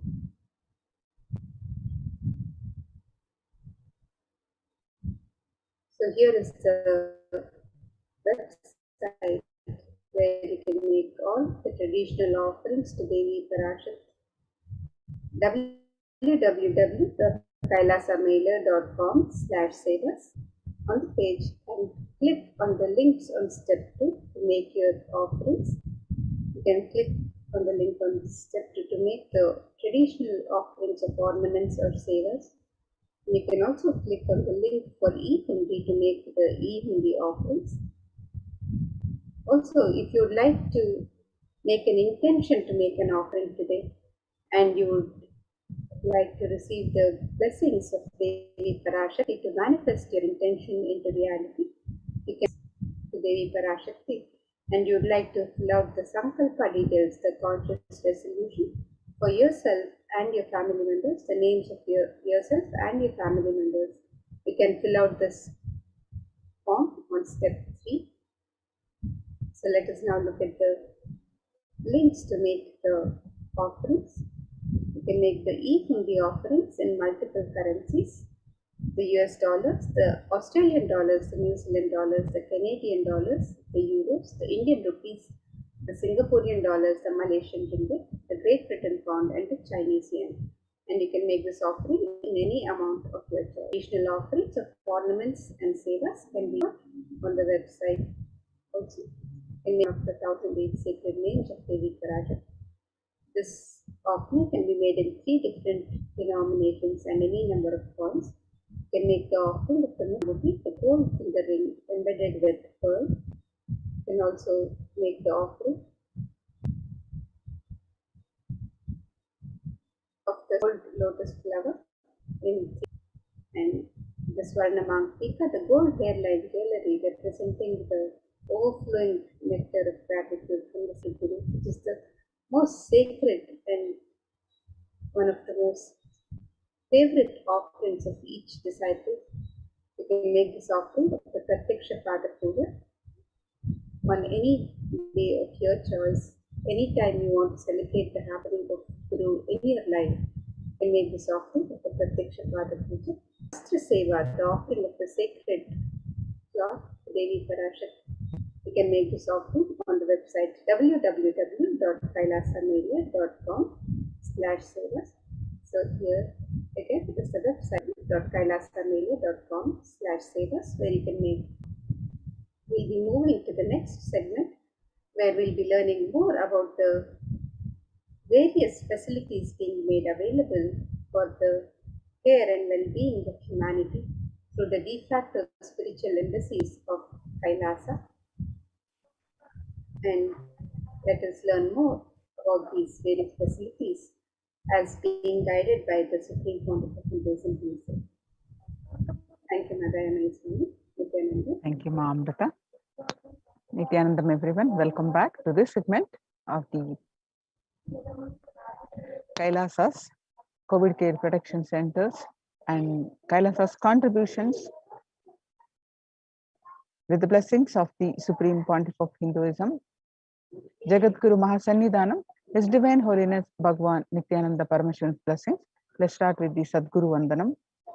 Nithyanandam Paramasugadam Kevalam Jnanamurtim Dvandvatitam Gagana Sadusham Tattvamasya Ekam Nityam Vimalamachalam Sarvadi Sakshibhutam Bhavatitam Triguna Rahitam Sadgurum Tam Namami.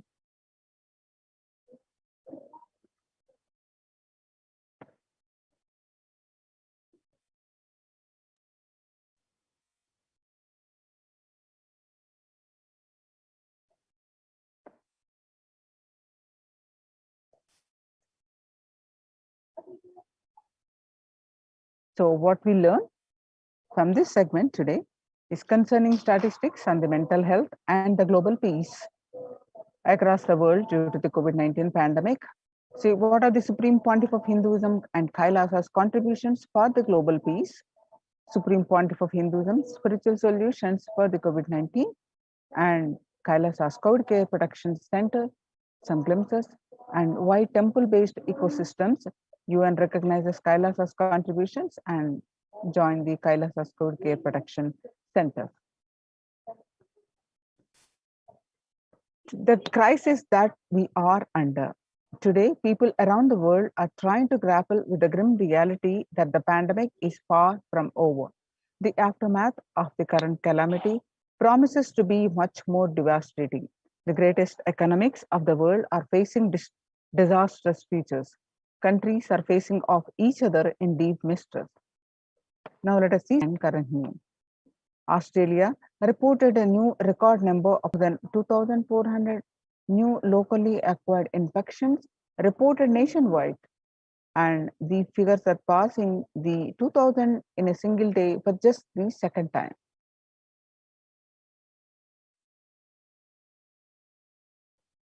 World Health Organization makes a big statement about the Delta variant of COVID-19.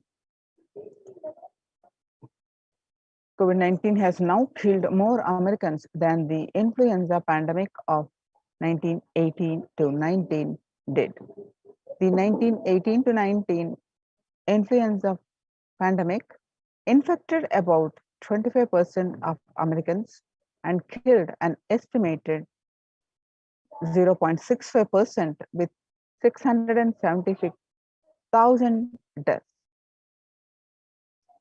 COVID-19 has infected more than 12% of Americans and killed 0.2% with 676,000. The coronavirus pandemic has killed more Americans than the 1918 to 19 influenza pandemic did, and now officially the coronavirus pandemic declared the US deadliest pandemic. Axios and the Associated Press both reported the grim milestone recently.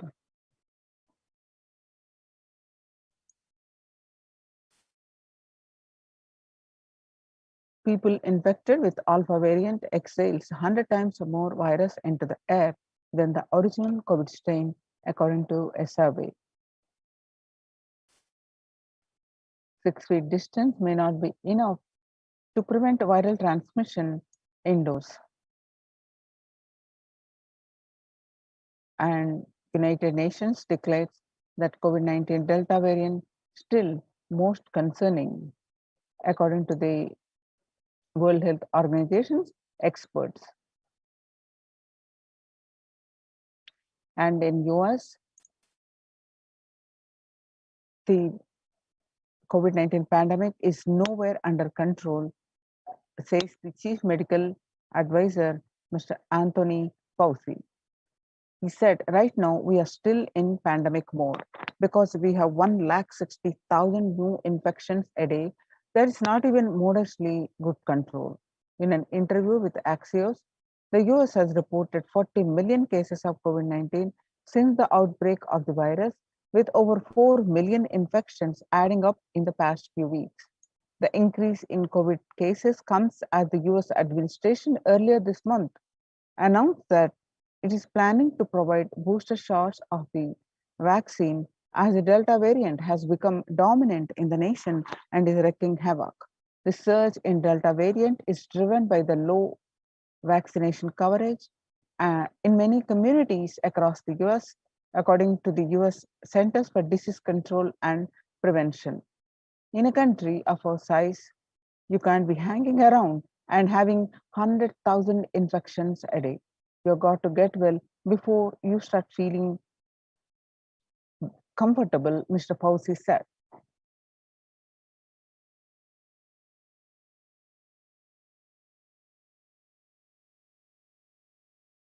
COVID-19 made the world less peaceful with increased incidences, less peaceful, according to the reports from the World Economic Forum.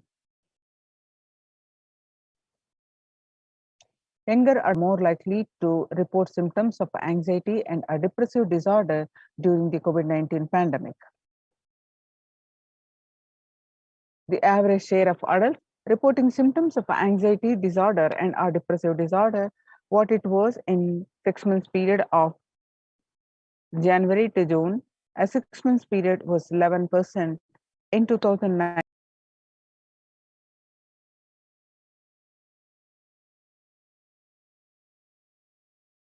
And now in just the 1 month of 2021, some more statistics confirming the same, that the younger adults are affecting more than the older adults, reporting symptoms of disorder during the COVID-19 pandemic. Nearly 1810, which is 78%, say the coronavirus pandemic is a significant source of stress in their life.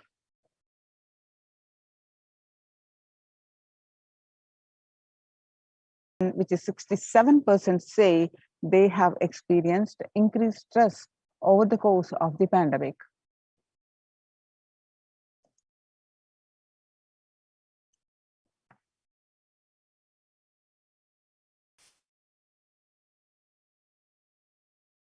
Of the health workers who treated patients during the China COVID-19 outbreak, 50% showed signs of depression and 45% showed signs of anxiety. And self-reported mental health among pregnant women and new mothers before the COVID-19 pandemic, depression was 15%, and during the COVID-19 pandemic, the depression rose up to 40.7%. Now, the anxiety women and new mothers before the pandemic was 29%, and now it rose up to 72%. Struggling with focus on school, our work, and avoiding distractions. And 55% of all students do not know where to go for help for their mental health. Understanding the pandemic's impact on working women. Nearly 82% of women surveyed said their lives have been negatively impacted by the pandemic. And nearly 70% of the women who have experienced these disruptions are concerned their career growth may be limited as a result. The global economic outlook during the COVID-19 pandemic, a changed world. The pandemic is expected to plunge most countries into recession in 2020, with per capita income contracting the largest fraction of countries globally since 1870. International Labour Organization, COVID-19 is a threat to peace building in conflict affected nations. COVID-19 crisis has worsened already fragile situation. The ILO is more aware than ever of its responsibility to promote peace and resilience in the time of this global pandemic. The Mumbai mayor says the third wave is already here. The mayor has said that the third wave of COVID is already upon Mumbai, pointing to a sudden spike in cases. The third wave of COVID-19 is not coming, it's already here, said the Kichori Pednekar, adding that an announcement regarding the matter has already been made in Nagpur. Speaking of the coming festive season in Maharashtra, the mayor urged people to remain in their homes. Breakthrough infections found in 25% of health staff. New COVID-19 variant Mu shows signs of vaccine resistance. Now that we have seen the concerning statistics across the world and how it is not only affecting the health, physical health, fatalities increasing, but it's affecting badly on the mental health, especially on the younger adults, and which is leading to the violent incidences and making the world less peaceful. It is important to address the COVID-19 pandemic, which is seeing another wave destroying many more lives. Supreme Pontiff of Hinduism says the pandemic fatigue setting in as a result of continuous lockdown is resulting in delusional ignorance. The global COVID virus pandemic has left the whole world desperately looking for answers. Life, as it had been experienced even back in February 2020, is no longer recognizable. Drastic change is the order of the day, with people having to redefine their world with new paradigms of economy, society, faith, religion, and health. Blessed are those who have had the greatest fortune to be with the incarnation of Paramashiva, the Supreme Pontiff of Hinduism, in their lives to carry them through this crisis. Join the Kailasa's COVID Care Protection Centers if you are in India with the link https://kailasa.org/Kailasa care. Sustainable developmental goals. Making peace with the nature is possible if we now. Even amid pandemic, 2021 can go down as the year we made peace with nature and set the planet to healing.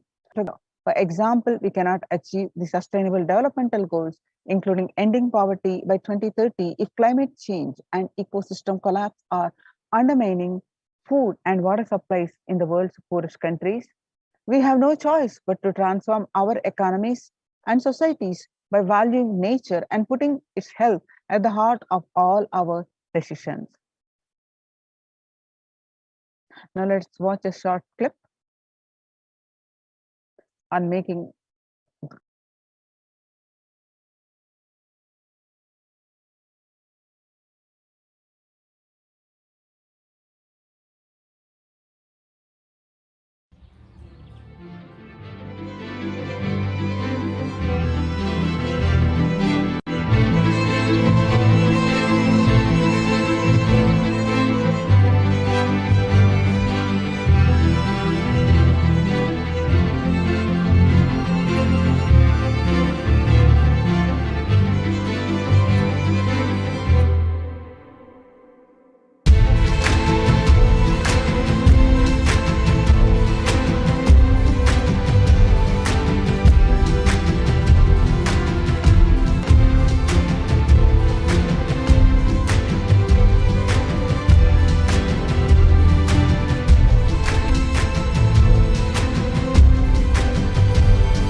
World Health Organization's Health and Peace Initiative.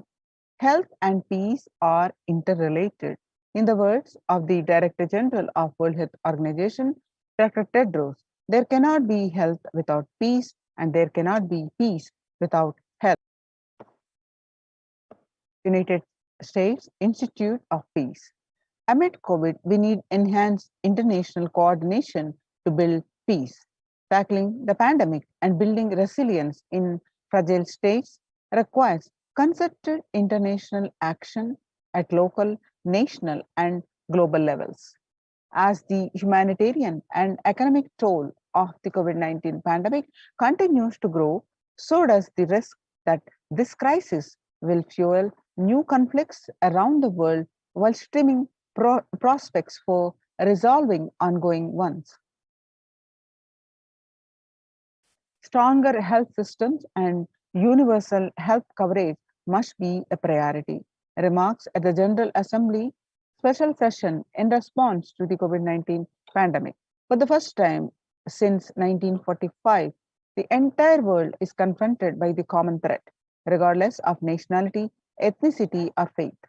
A new social contract between people, governments, and private sector, civil society, and more can tackle the roots of inequality with fair taxation on income and wealth, universal benefits, and opportunities for all.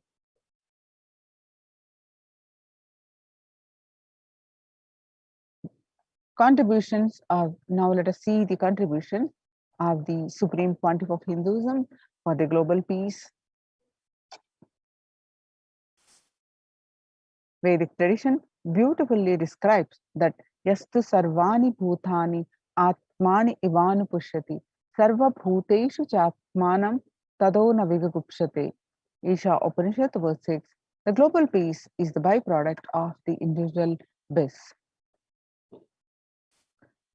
Whenever an individual goes through a spiritual bliss, he manifests a beautiful, peaceful life for him and everyone around him. If he is powerful enough, he moves the whole city and manifests peace. He is more powerful, he moves the whole village and whole country. If he is powerful enough, like incarnation, he moves the whole world and manifests peace for them. The individual bliss is the source of the global peace in the level of Om and the microscopic level, whatever level it may be. Global peace is the byproduct of the individual peace and individual bliss. Now, how do we achieve that individual peace and individual bliss? By practicing completion and by practicing unclutching. Now, let us listen the Supreme Pontiff of Hinduism in his own voice how to achieve the individual peace and bliss.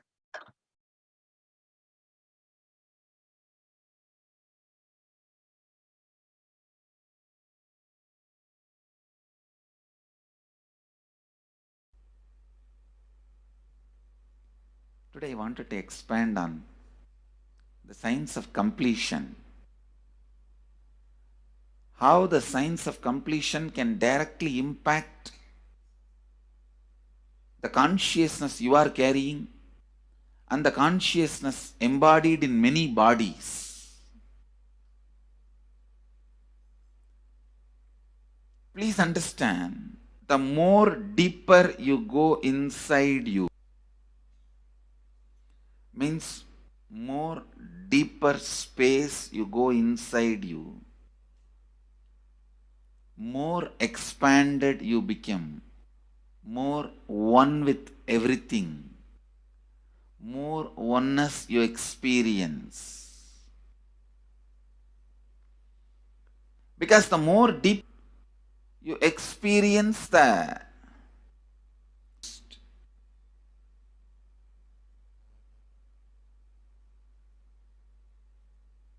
some of the Hindu traditions uses the word Atma, Brahman. Some of the Hindu traditions use the word Nirvana. Whatever word you may use, Atman, Brahman, Nirvana, unified field of consciousness, whatever. But one thing I want to tell you, the deeper and deeper you go in your inner space, you experience the vast oneness. The more superficial you are, the more incompletions you carry with others, even with yourself. The more superficial you become, even your own right hand and left hand fights with each other. Different parts of you fights with you.